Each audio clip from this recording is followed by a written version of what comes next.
So, hi guys, this is part 5 of my blind run, or rather this is the summary video of my blind run. So here I'm gonna talk about Castlevania the Adventure and my experiences and feelings about it. And yeah, so before we jump into this, I want you to have a look at this number at the bottom right of the screen.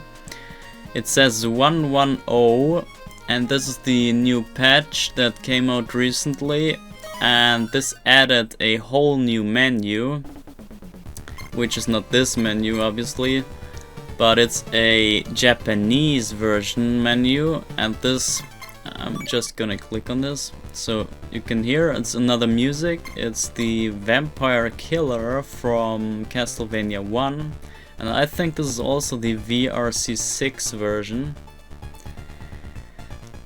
And yeah, it's pretty nice. So that is the extra menu, the Japanese menu. And as you can see, there are only 7 games, so one is missing. And the one is Castlevania 2. As you can see, there's 1 and 3, but there's no Simon's Quest right here. So I believe this is because of the language, so you have to read the text and stuff in Simon's Quest to progress.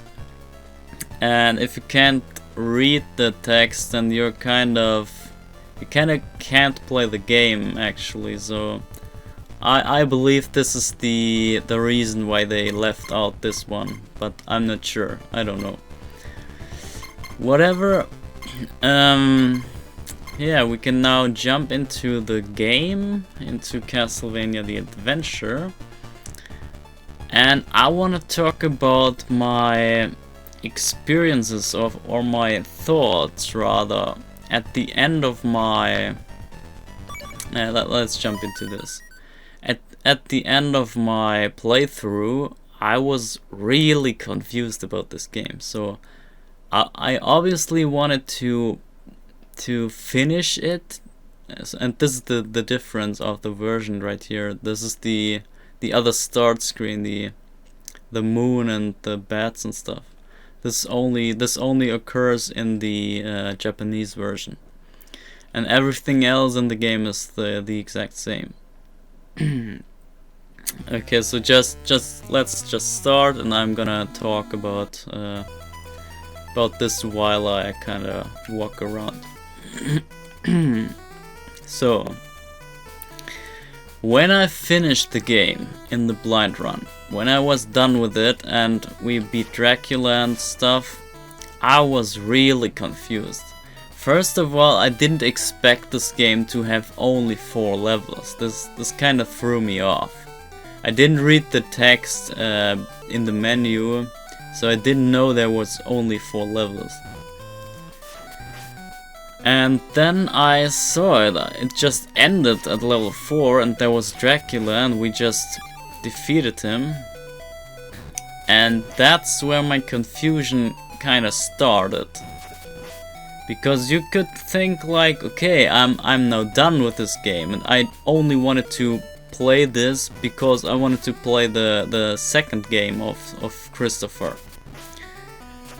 Which is said to be a very good game on the Game Boy. So nothing so sluggish as this one, and all the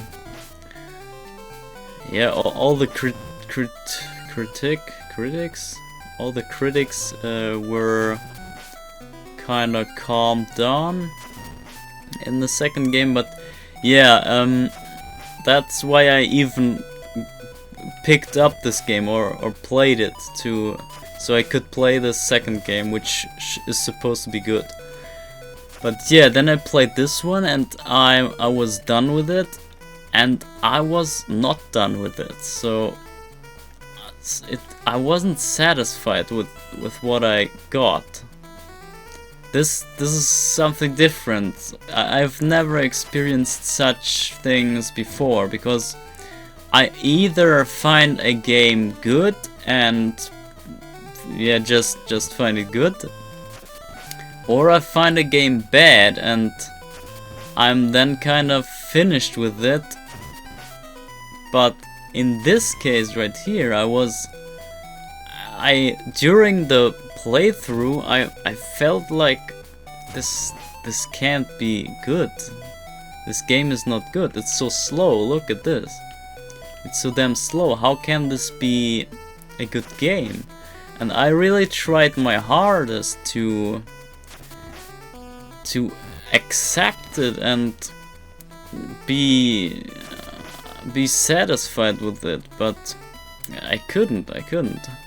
And up until the end, when we beat Dracula and the credits rolled, I was still not feeling it. And it was not like this, oh, this game just sucks and I'm done with it. No. That feeling was missing as well, so it was really strange for me, and so I had to investigate this a little bit more, because I was just not satisfied. And yeah, so what I did was really not what you might have expected here.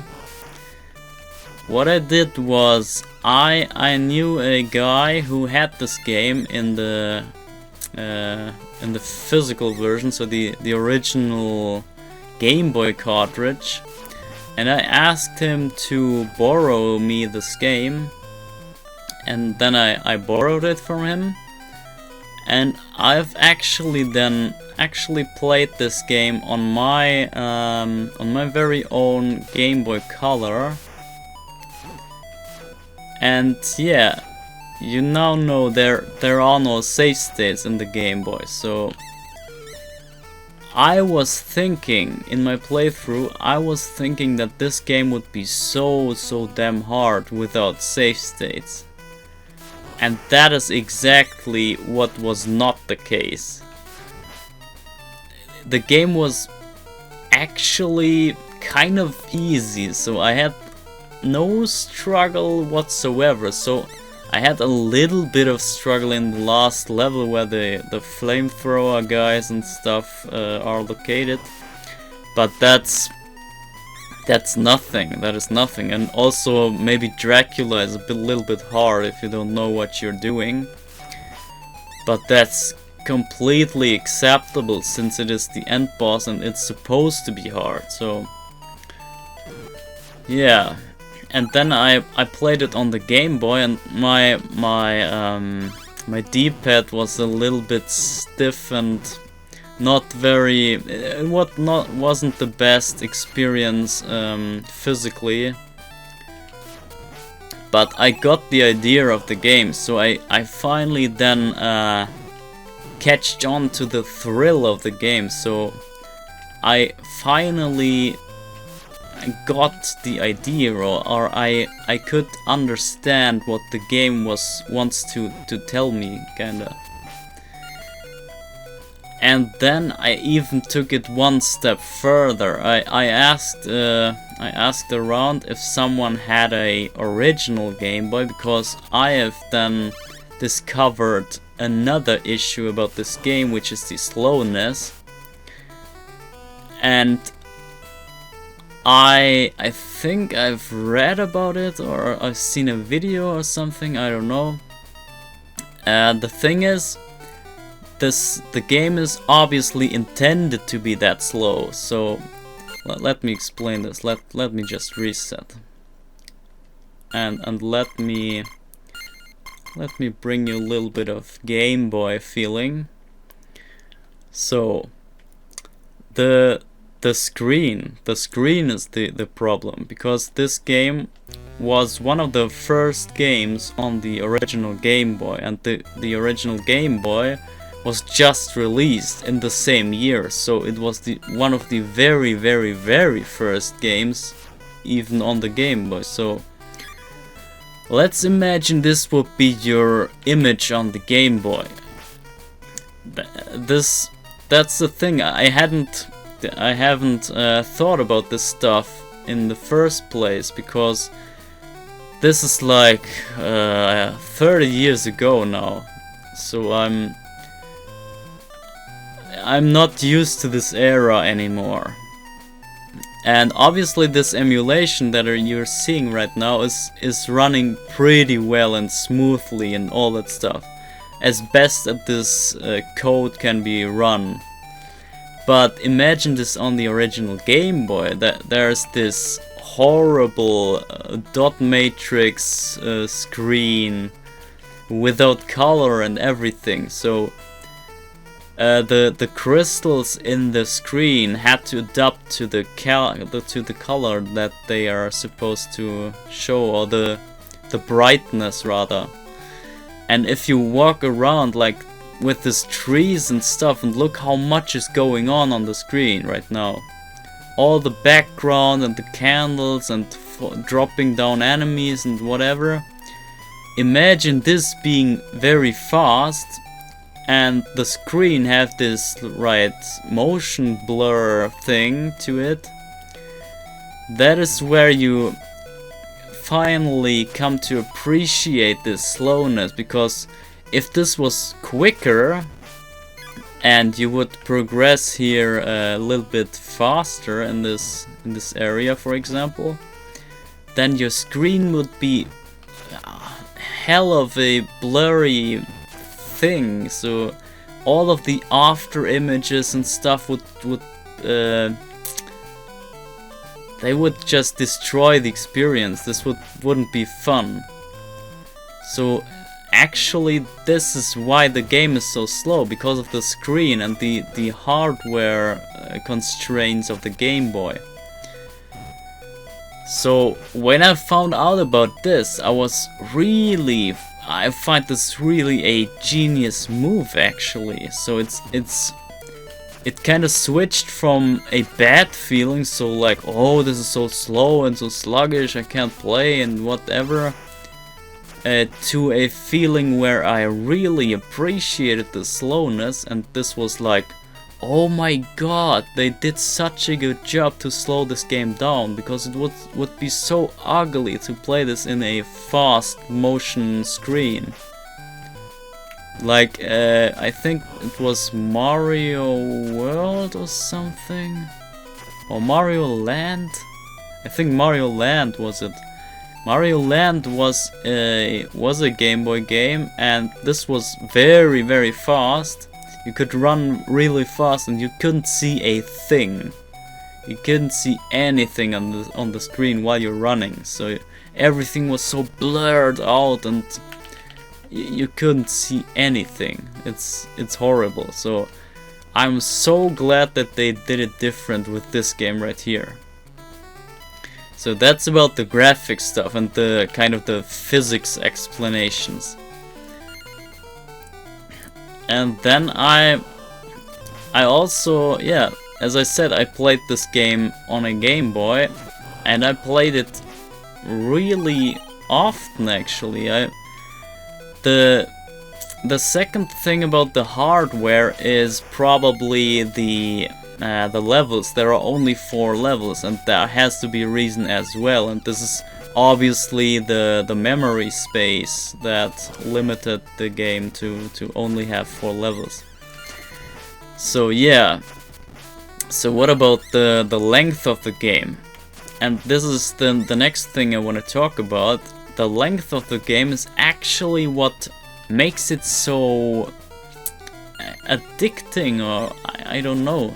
It's really satisfying to just pick this game up and play 4 levels and you're already done with the game. So you kinda have the satisfaction of beating a whole game when you only beat 4 levels. So it's so great, and you can even play the hard mode, because if you finish the game and you let the credits play and you play it over, it says level 5, so it's continuing even if you have beaten Dracula. So yeah, and every time you repeat the game, every time you beat Dracula, it adds up a little bit of your damage that you take. So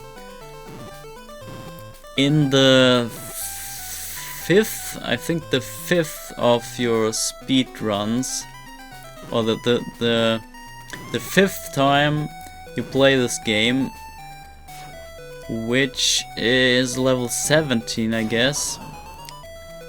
On level 17, everything kills you in one hit. So this is the maximum difficulty, which I didn't beat. I only played up to level 17, and then I think I ran out of lives or something. But yeah, I made it 4 times through this game, 4 damn times in a row, without save states. So think about this. Is this game hard? No, it's not. And it's actually not hard. This game is a joke compared to Castlevania 1's difficulty.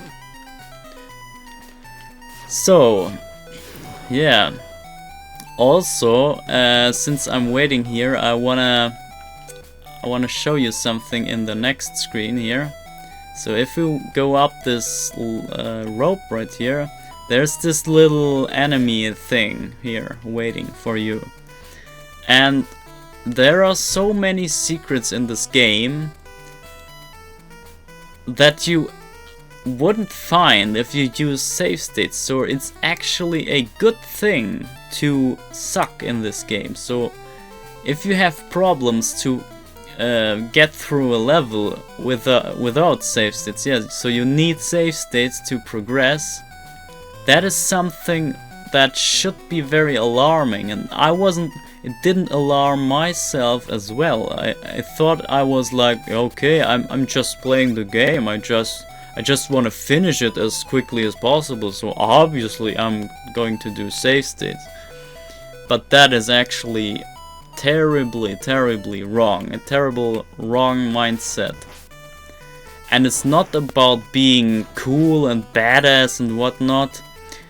It's especially not even this game alone, but Castlevania, the whole series in general. I think save states are so bad for you to do in all the Castlevania games. And this here is no exception. So Castlevania the Adventure really thrives off of your fails and stuff. It's designed so well that you will only appreciate this if you see it. So, and you can't see it when you do save states. So yeah, that's kind of a catch-22 right here. So let me show you what I mean. So this little creature here is waiting on this platform, and you're coming up this rope, for example. And down in the other room here, you get a cross that makes you invincible. So maybe you played around and you're hanging on this rope right here, and your invincibility is just about to run out, and you know it because this is the second room that you get a cross in, or maybe the third even. So you're invincible and hanging here, and this creature is lurking around here and waits for you to jump off. And you're here, and you also know this thing doesn't die in one hit. So if you have the leather whip, the very first whip, then you won't kill him in one hit. And this will also this guy will jump here and, yeah, I don't know, hit you just. And you kinda, if you don't have save states, you come across this place very often, so you know what's gonna happen. Oh god, the time. You know what's gonna happen, and you see like your invincibility running out, the creature is crawling towards you, and you're hanging on the rope, so you just have to stall him out. You have to wait until he turns his back and walks the other way, and then you can jump off the rope. Yeah, so you want to stall time, and what are you doing? You could just let your controller be and do nothing, or you can just climb up and down or something, just to kill some time and stuff. And as you do here in this situation, if you climb up this and you climb a little too high, oh god, I wanted to start, so you climb a little too high and you suddenly find something like this, and it's like, oh my god, I climbed through the ceiling, so what is happening here? So you find stuff because you are bad, so you are scared of this little enemy thing at the bottom, and that's why you climb up so high. So or you just wait and kill time and climb just up. And yeah, so you find this little glitch as you think, but it's not a glitch, it's actually a secret room. So if you just keep climbing, you can actually reach another room, and this is a secret room with secret power-ups and stuff. There's a life and a heart and stuff. So you find things like this, and this is so geniusly placed that you can actually find all of those secret rooms. So every level has a secret room, and in my blind run we actually almost found the secret room in level 2 with where a rolling eyeball exploded on the ground, and there was some graphics bug or something, as I thought, but it wasn't. And if I had explored this a little bit more, I would have found a secret room there. So as you can see, it's pretty possible that you find those secrets if you have to play it a little bit more than one time. And also there's another secret or many different secrets. So let me just reset the game so I can show you one thing at the very start. This also only happens if you like play it through the game a couple times and you're now in like the speedrun mindset, and you just want to speedrun this game, kinda, if you call this speed here, but yeah. So as you can see, I'm leaving out the very first candle. I'm not taking it. And this is very crucial, because just by altering what you do, you can actually to some degree change your playstyle. So this is also applying to your power-ups at some point. So the game gives you power-ups if you have a low powered whip, so you need power-ups. Then some candles will spawn a crystal ball to power you up, but only if you're not already powered up. So and see this candle right here. This candle contains a life. So, and now if we for example, if we take the very first candle, and this candle won't even appear, so we won't get the life. So see, I'm just taking the very first candle and nothing else. And then I can also show you the other crystal ball, because we have no power up right now.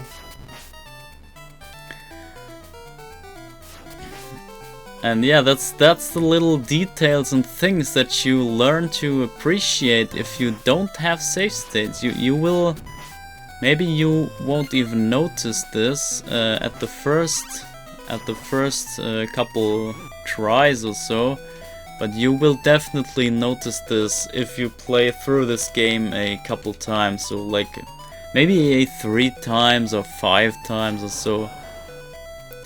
So as you can see, there is no candle right here. It was here, but there is no candle.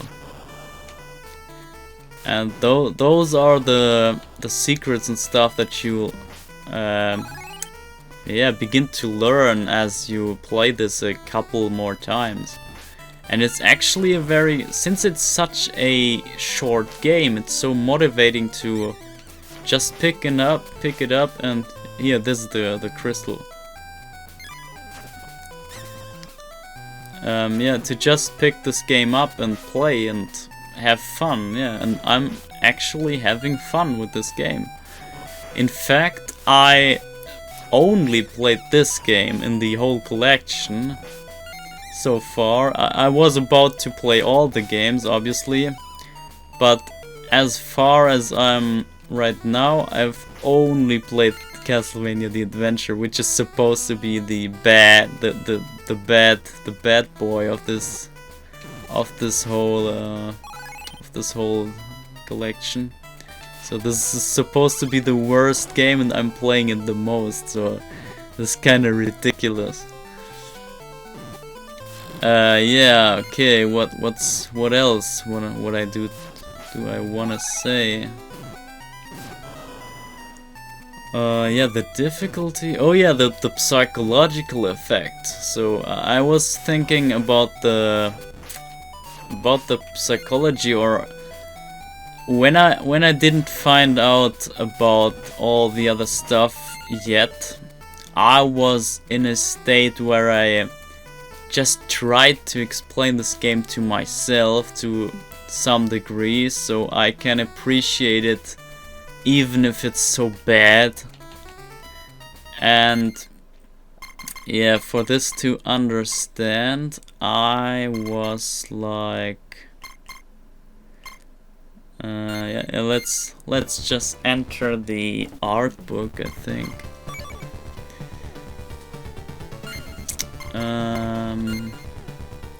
So this is exactly it.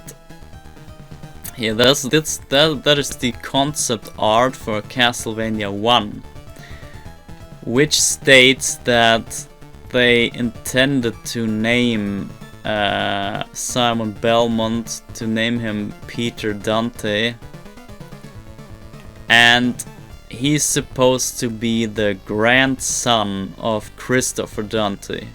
So it happened that they don't have the name Dante, obviously, because they're Belmonts now, but Christopher is still there. So from the very beginning of Castlevania 1, they already planned that his grandfather, in a sense, is Christopher. So now we have the game that has Christopher in it. And also this states that he's a whip master, but this also only refers to Peter, obviously, so to Simon in this case, Simon Belmont. But nonetheless, this gives us kind of an idea that the grandfather of Simon, which is supposed to be Christopher, is kind of involved with the mystical whip, the vampire killer, and yeah, is a whip master. And also, I can't explain this. It's so hard to bring this idea over. So where is it?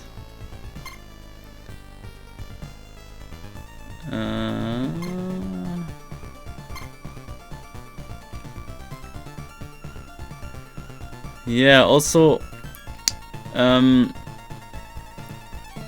it is such a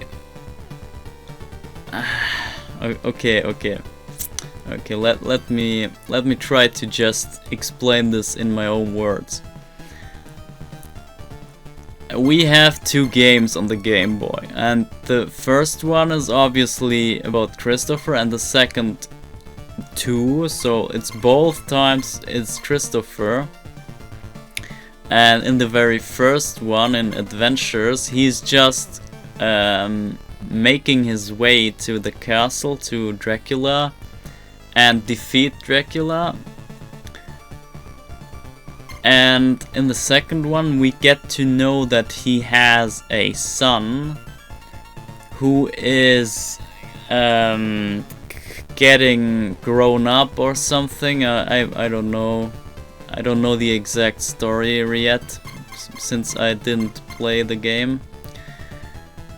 And yeah, but the important thing is he has a son. It states that he has a son, and the son, I assume, if he gets the ceremony stuff and he's already a grown up man, I assume he's at least 16 years old or something. And since the second game plays 15 years after the first games, after Adventure, this means that Christopher must have this son already in this game, in the very first game. So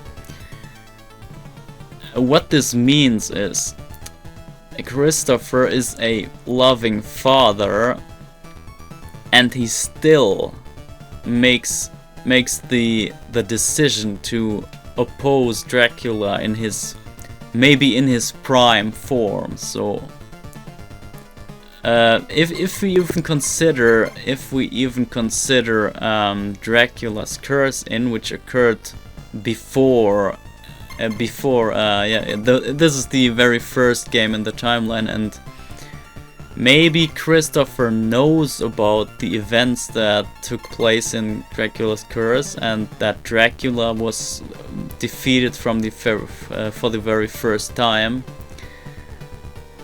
And maybe Christopher knows about this, so he knows how difficult it was to strike down Dracula.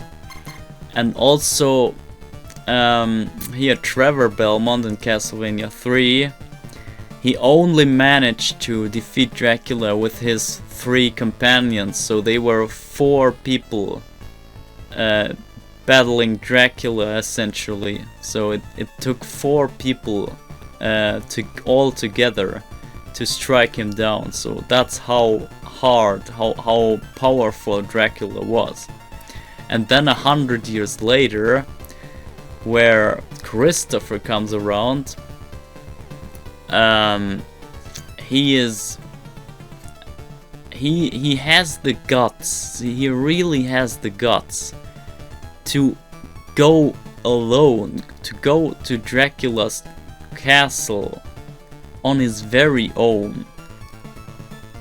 And he is a father, so he left his son alone and risked his life to fight Dracula on his very own. This is madness. How sick is this guy? So and that's not where it doesn't end here, because he doesn't even take a single sub-weapon with him. So he just has the whip.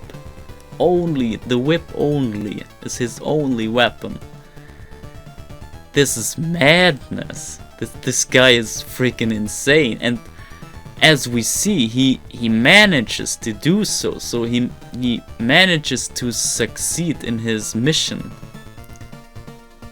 That is wow. I'm just, by this story alone, I'm so blown away from Christopher. Christopher is such a hero for me now. I was a big fan of Simon in Castlevania 1, but wow, this is something else. Christopher is something else. This guy beats Dracula on his very fucking own with only his damn whip. And that kind of ties into this theory about the whip master, because his whip can spit fire that nobody else can do with his whip. So, and also, if you see, he can whip pretty fast actually. So I don't really think this is slow. I think it's even faster than Simon can whip in Castlevania 1. So I think it's kind of a it's not too far-fetched that Christopher is actually a whip master. So he's mastered his whip in such a way that he can even use it to to throw fireballs with it. This is so impressive. He's so confident in opposing Dracula on his very own that he is not even using sub-weapons. So wow. And even with those facts alone would just sell this game for me. So that was what kind of convinced me to dig deeper into this stuff, and that led to all the physical things that I found out later.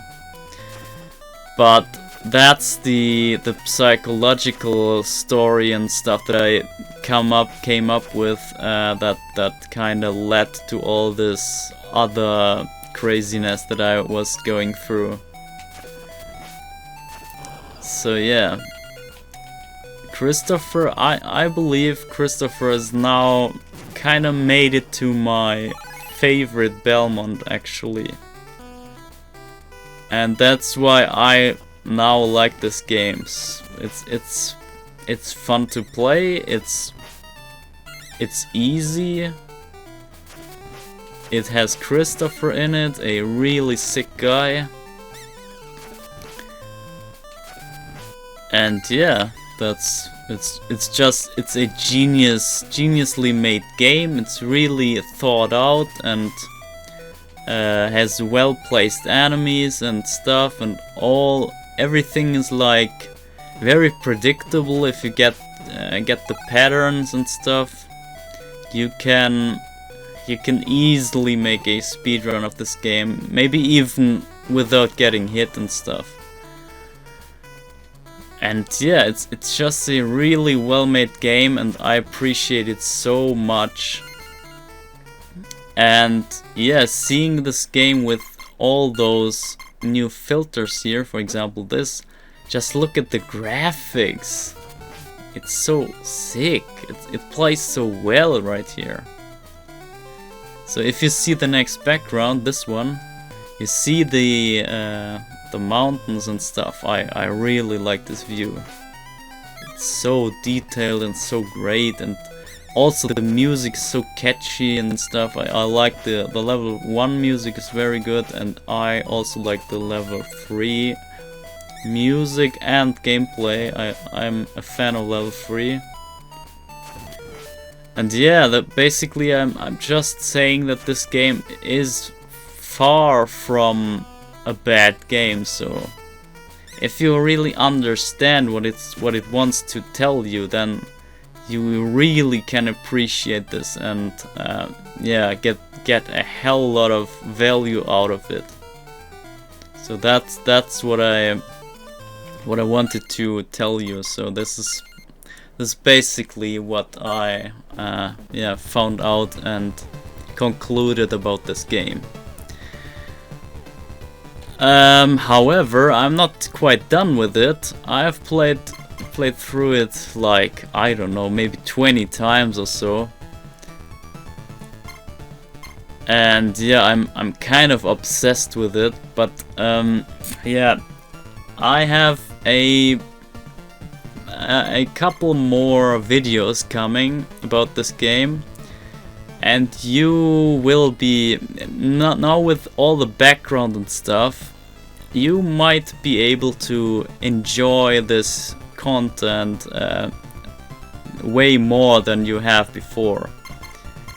Because yeah, if you don't have the right mindset, then you can't really get the meaning of these videos. So now I kind of made the path for you to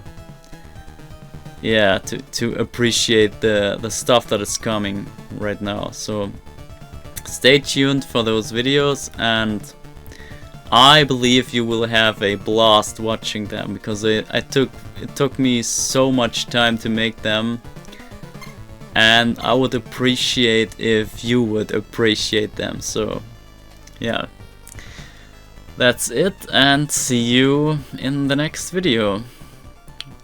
Goodbye, guys.